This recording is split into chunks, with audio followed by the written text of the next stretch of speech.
días. Buenos días, bueno. Yo soy José Miguel Gómez, adjunto de la sección de enfermedades infecciosas del Servicio de Medicina Interna. Y la sesión de hoy es una sesión divulgativa titulada Inflamación y enfermedades infecciosas, donde sobre todo el objetivo es repasar un poco el conocimiento, o el conocimiento actual sobre la inflamación, pero sobre todo las líneas de desarrollo futuras y posibles aplicaciones. Aunque está claro que si habéis venido tanta gente a una sesión con este título, es sobre todo gracias al subtítulo. Ya empezamos. Esto es fácil conectar.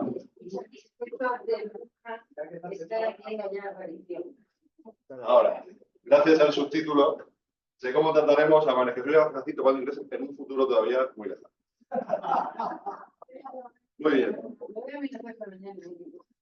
Para eso vamos a empezar repasando brevemente los conceptos de inflamación y el sistema inmune. Como sabemos, la función principal del sistema inmune es proteger al organismo de amenazas externas, fundamentalmente microorganismos, pero también de tumores. Y de forma clásica sabemos que la inmunidad está dividida en dos ramas, la inmunidad innata y la adaptativa. La primera es mucho más inespecífica, conservada genéticamente y de acción rápida, y la segunda es la que conocemos, la que sabemos, o hasta ahora teníamos establecido que tiene memoria inmune. Pues bien, la inmunidad innata tiene un sistema de detectores, que son los receptores de patrones, receptores de reconocimiento de patrones, que reconocen bien agentes externos o moléculas de los microorganismos, los llamados PAMs, que suelen ser polisacáridos de la membrana celular de bacterias, etc.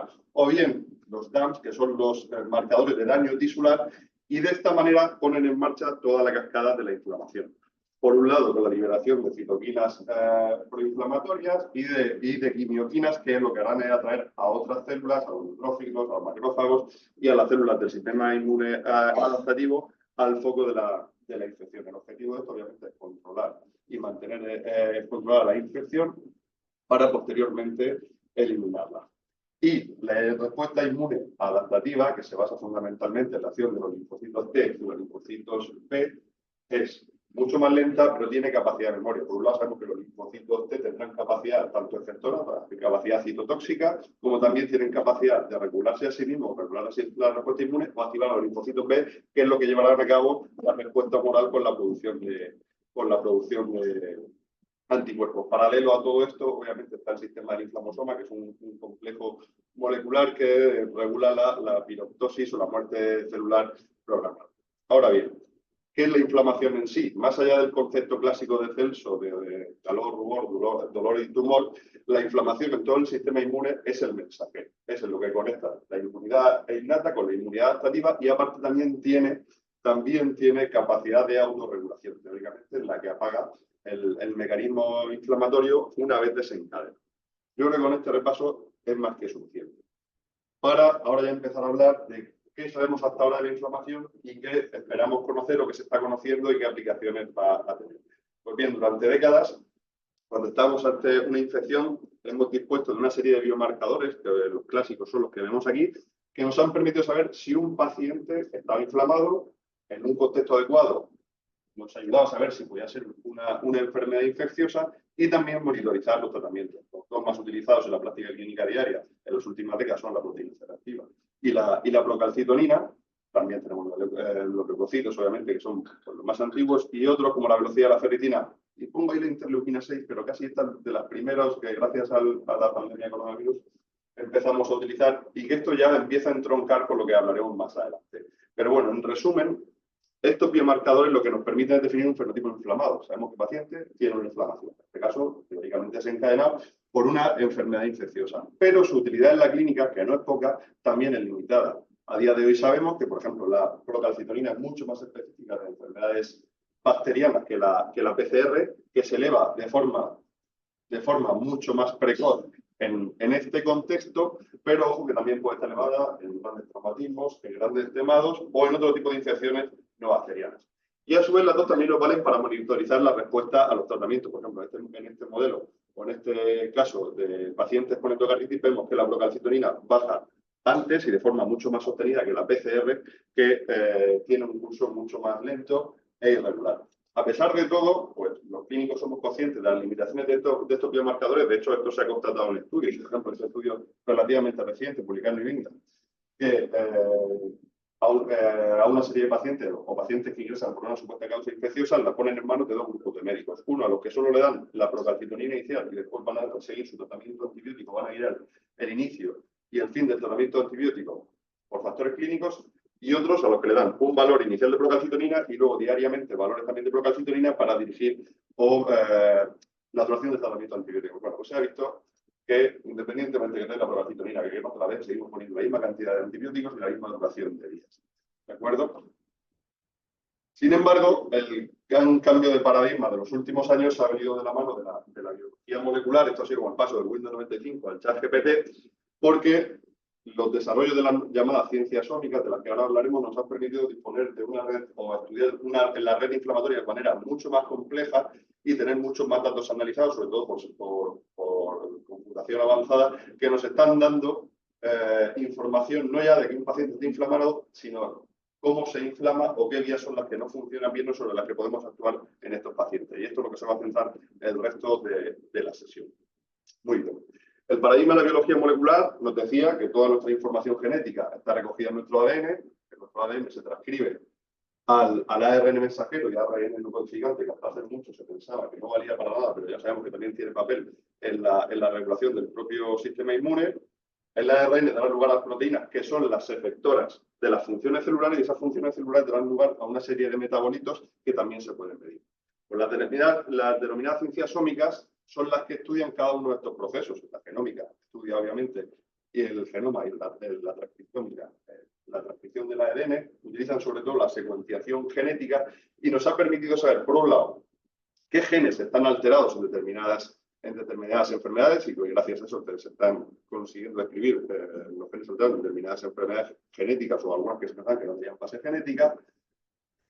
La transcriptómica nos permite ver en determinadas circunstancias, por ejemplo, en una sepsis, cómo funcionan nuestras células, es decir, sabemos los genes que tenemos, pero con la transcriptómica empezamos a ver qué genes se transcriben en ese concepto. El concepto, por ejemplo, de una infección. Por tanto, nos da idea de la actividad de lo que pasa en nuestro organismo.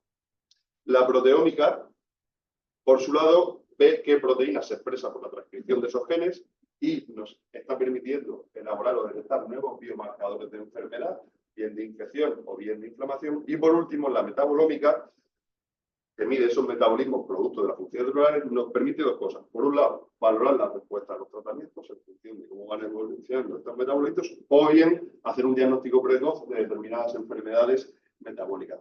Junto a todo ello, la epigenética también nos ha permitido conocer cómo las infecciones o otras agresiones externas pueden modificar el ADN sin cambiar su secuencia, con pequeñas modificaciones como el acortamiento de telómeros, las metilaciones, que también tienen a día de hoy gran importancia en la regulación de la respuesta inflamatoria. Hay otras muchas ómicas, pues las que no me voy a meter, porque estas son las principales, las que a día de hoy están más desarrolladas y las que nos interesan para la sesión de hoy. Y bueno, ¿qué nos han permitido estas ciencias ómicas con respecto a lo que sabíamos hasta ahora de la inflamación? Pues bueno, nos han permitido elaborar lo que se ha denominado los endotipos inflamatorios. Con este estudio se ve bastante claro. Este es un estudio que incluye casi 500, bueno, sí, no está con esto, cuando explique. Este estudio incluye a casi 500 pacientes sépticos de muy distinta procedencia, tanto área geográfica como características basales de los pacientes, y además de medirles los biomarcadores clásicos, la proteína C reactiva, el lactato, escalas pronósticas como el SOFA o el QuickSOFA, mediante técnicas de transcriptómica ven cuáles son los genes que empiezan a activarse en estos pacientes o a transcribirse en ARN y cuáles son las consecuencias. Y con todo eso, con un análisis estadístico muy avanzado, definen 4 inmunotipos o 4 endotipos inflamatorios. Por un lado, los denominados pacientes inmunocompetentes, que tienen su perfil de citoquinas, etcétera, etcétera. Otro perfil de pacientes inmunometabólicos, aquellos que hay un gran nivel de productos de metabolismo oxidativo que es perjudicial para la célula. Aquellos inmunosuprimidos, es decir, el sistema inmune no tiene una respuesta eficaz para eliminar el microorganismo. Y por último, los que tienen una hiperinflamación. Es decir, se acompañan de mucho daño hepático. Pues bien, no solo se identificaba esto, sino que cuando se comparaba frente a los biomarcadores clásicos y se estudiaba la mortalidad a 28 días, veíamos que estos 3 endotipos tienen el doble de mortalidad que el paciente inmunocompetente. Y no solo eso, sino que nos permitía saber de cada uno de estos pacientes, o mejor dicho, de estos grupos de pacientes, cuáles eran las vías y las citoquinas que se expresaban en cada uno, lo cual abre las puertas al día de mañana poder tratar estas vías. Otro estudio similar, en este caso en pacientes con tuberculosis, también definidos dos endotipos, en BT4 eran dos, donde veían que en unos en los que había mucho más daño tisular había un exceso de expresión del factor de necrosis tumoral, los TNF, o en otros pacientes que tenían un fenotipo más inmunodeprimido había un déficit del interferón gamma o de la vía de la interleuquina 2. Incluso proponían que probablemente de los pacientes los interferones recombinantes podían tener un papel. O como hay estudios por ahí que proponen, aparte del tratamiento antimicrobiano estándar, añadir moléculas de las que ya disponemos, anti-TNF y demás, para controlar la respuesta inmune. Aparte también este estudio, pero bueno, por no alargarme, veía cambios epigenéticos en estos pacientes, veía que, como decíamos antes, cambios en la metilación de las células del sistema inmune producía otros cambios a más largo plazo que más adelante comentaré. Con lo cual, hasta ahora, la transcriptómica ha sido, o la proteómica, de las más desarrolladas, pero el futuro viene por la integración de varias ómicas, lo que se ha conocido como las firmas multiómicas, que entra dentro del concepto de biología integrativa. El día de mañana, junto a los factores de riesgo clásicos o las características de los pacientes, integraremos el estudio genético, la expresión de esos genes y también los cambios epigenéticos, y de esa manera definiremos una serie, o se espera que podamos definir una serie de endotipos cada uno con sus vías moleculares bien conocidas y para cada uno proponer un tratamiento específico añadido al tratamiento. Aparte del antibiótico, otra serie de tratamientos que permitan controlar la respuesta inmune o, mejor dicho, los efectos deleterios de la respuesta inmune. Esto entronca con el concepto de inmunidad entrenada. Hasta ahora lo sabíamos y hemos dicho que la inmunidad tiene memoria. De hecho, decíamos que la inmunidad adaptativa es la que dispone de memoria. Sin embargo, el concepto de inmunidad entrenada pasa o amplía este concepto porque, sobre todo mediante la epigenética, hemos podido conocer que las infecciones o cualquier otro agente externo sí cambian el ADN de nuestras células, en este caso de las células del sistema inmune innato, de manera que aunque el agente agresor, el microorganismo, sea eliminado, queda una activación de bajo grado de genes y ARN proinflamatorio y en determinados pacientes, incluso aparentemente sanos, va a generarse una inflamación persistente de bajo grado que a veces hay algunos marcadores de los que disponemos a día de hoy que pueden detectarlo, pero en general por la clínica del día a día o el seguimiento no lo hacemos.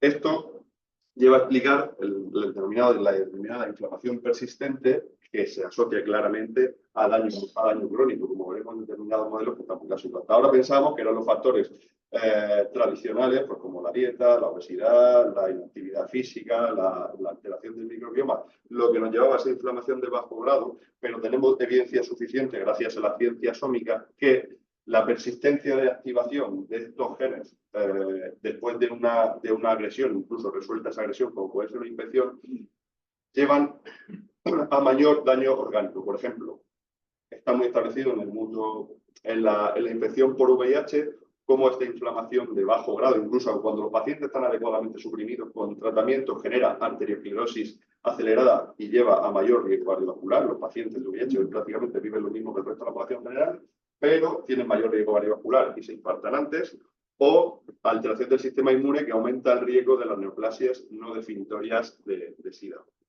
Esto también, por ejemplo, está en la base de la famosa COVID persistente, long COVID o COVID prolongado, en el que hay estudios que han puesto sobre la mesa que pacientes que han pasado una infección por coronavirus, incluso a veces infecciones por un pelín tontorronas, no como aquellas de las primeras oleadas que veían con neumonías catastróficas, tienen o persisten con inflamación o activación de este tipo de genes proinflamatorios que producen sobre todo disfunción endotelial. Hay un problema endotelial y serían los que explicarían muchos de los síntomas del COVID inflamatorio.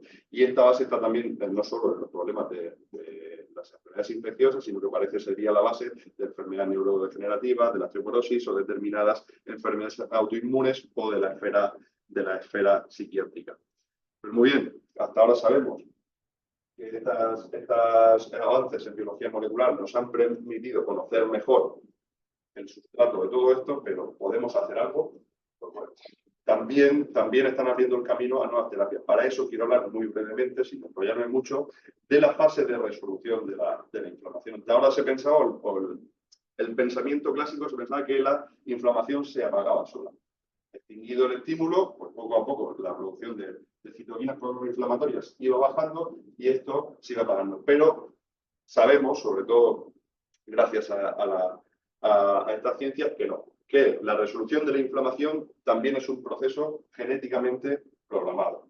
De hecho, la lipidómica y la metabolómica han permitido conocer que nuestros macrófagos, fundamentalmente son los macrófagos, producen una serie de mediadores lipídicos pro-resolución, que reciben el nombre de resolvinas, maresinas, protectinas, etcétera, que incluso empiezan a ya producirse en fases iniciales de la inflamación y que se encargan de reprogramar todo el sistema genético para frenar ese exceso de inflamación. Lo que pasa en determinadas personas, la cosa se va de manos y hay un exceso de inflamación o un defecto de inflamación. Y esto ha abierto la puerta a lo que se llama, o se conoce como farmacología de la resolución. Aquí voy a traer un par de estudios a nivel experimental, pero que son bastante interesantes. Por ejemplo, este es un primer modelo, es un modelo murino de producir peritonitis en animales de laboratorio. Se le inyecta una sustancia que es el zimosan, esto da lugar a peritonitis, y se usa un segundo brazo al que también se le produce la inflamación y se le da un cóctel de una mezcla de estos denominados marcadores lipídicos pro-resolutivos, esas maresinas, protectinas, etcétera, y ve cómo en los pacientes que se le da este cóctel de lípidos pro-resolutivos hay un 75%, se acelera en un 75% la resolución de la inflamación sin acompañarse de inmunosupresión. Hasta ahora, por ejemplo, los mecanismos antiinflamatorios o los fármacos antiinflamatorios que teníamos, por ejemplo, los corticoides, pues es como echar un cubo de agua sobre un fuego. Te lo paga absolutamente todo, pero también, sobre todo cuando se usaban adecuadamente, tenía su peaje. Ponían inmunosuprimir al paciente o tenían mayor riesgo de determinadas infecciones u otras complicaciones a posteriori. Estos hallazgos, que decían un modelo murino de peritonitis, y esto quiere avanzar, también se ha visto en otras enfermedades, como por ejemplo el dengue, en el que activando con otra molécula sintética la vía de la anexina, conseguíamos disminuir los efectos deleterios de la inflamación, disminuir la permeabilidad vascular, la activación de neutrófilos, y todo ello sin afectar a la capacidad de eliminación del virus, de aclaramiento viral. Por tanto, lo bueno que tienen estas moléculas, lo que nos anticipa es que, junto con el tratamiento antibiótico antimicrobiano de turno, podemos controlar los efectos deleterios de la inflamación o desactivarla sin afectar a la capacidad de nuestro sistema inmune de protegernos o eliminar el microorganismo. Pero bueno, estos son modelos animales. ¿Qué tenemos a día de hoy en el cambio de sitio? ¿Qué tenemos a día de hoy con ensayos clínicos en humanos? En ensayos clínicos en humanos, pues de momento muy poca cosa. Estos son los dos únicos estudios que hay en humanos, no hay modelos animales, donde se le dan estos complementos o estos lípidos proresolutivos, que son unos derivados de los ácidos grasos omega 3, y ven que sí, a nivel molecular hay una serie de cambios que indican que estos pacientes tienen un mejor perfil resolutivo de la inflamación. Ya digo, esto es muy poca cosa, son ensayos clínicos muy pequeños, incluso no controlados. Sin embargo, a día de hoy ya hay registrados cerca de 40 ensayos clínicos con nuevas moléculas de síntesis que están intentando profundizar en esta vía. Por tanto, probablemente el día de mañana el gran cambio de paradigma que esto supone es que no solo trataremos o daremos de la agenda antimicrobianos, sino que intentaremos tratar las vías de la inflamación. Y esto, para cerrar ya la sesión, es lo que nos va conduciendo al modelo de medicina de precisión que todos hemos usado hoy, que lo que propugna su base es que integraremos distintos modelos o todas estas técnicas las iremos integrando junto con los métodos que ya tenemos y junto a la clínica. Así tendremos un primer nivel, cuando llega por primera vez el paciente, el clásico paciente que llega a urgencias, que tendremos que, hacer la historia clínica. Como siempre, dispondremos de la analítica básica que nos va a permitir saber si ese paciente está inflamado o no, o si esa inflamación viene de una infección, para luego ya con un paciente hospitalizado con un estudio posterior en consultas, mediante la transcriptómica, ver esa inflamación, cómo funciona, o en esos pacientes, qué está funcionando bien o mal. En un tercer nivel, tirando de lipidómica y metabolómica, saber cuáles son los efectos a nivel celular de lo que estamos haciendo, o bien de esa infección, o bien del tratamiento que estamos dando, y valorar la respuesta de nuestros fármacos. Y por último, todo esto integrarlo para las decisiones clínicas con nuestros fármacos, con nuestros pacientes. Por tanto, y en definitiva, para terminar, antes de las conclusiones típicas, me gustaría acabar con esta reflexión, que es que la medicina de la generación Z, la medicina que viene, aunque todo esto apunta a que viene en un futuro, no consiste en sustituir la clínica por algoritmos, sino intentar integrar los conocimientos de la biología con el análisis complejo de datos y la experiencia de cada uno para intentar entender qué inflamación estamos tratando y cómo debemos tratarla, y sobre todo que la inflamación ya deja de ser un síntoma inespecífico para convertirse en una diana terapéutica que podemos medir, modular y en última instancia resolver. Y nada más. Muchas gracias.